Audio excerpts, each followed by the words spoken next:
Now we got MPC open. What we want to do is we're going to go to settings. I don't want no audio units. We're just going to rescan all, and I just want to do VSTs, okay?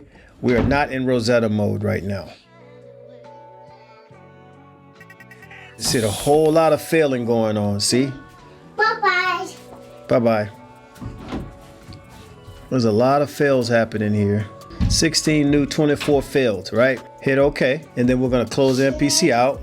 Then we go into Control, click, Get Info, open in Rosetta. I don't think we have to do a restart at all. We shouldn't. Settings, plugins. Let's rescan all.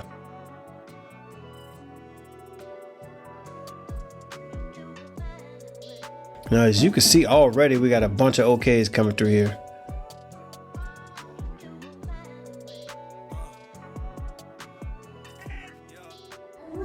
Loom is gonna fail because I don't have the serial number for it.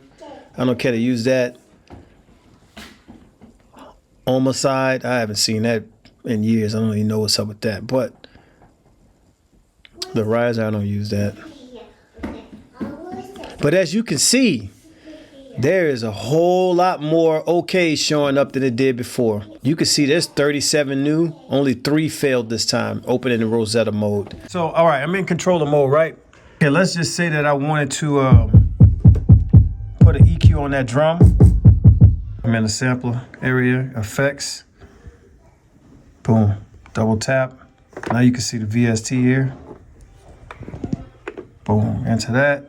It's gonna show a whole list of VSTs, which I'm only interested in this EQ thing, right? So that's soundable. Soundable select, Enthrop EQ. I want a visual EQ. Bam, you hit that. And okay, cool, there it is. So hopefully that works out for you like it did for me. And if you want to go back and uncheck using Rosetta, you could do that too. Yeah, we nest them eggs, watch them hatch, teach them to fly away. Mike Tyson with the pigeons, they gon' find a way. I could never stop at one thing, I got many hustles. Like peroxide in the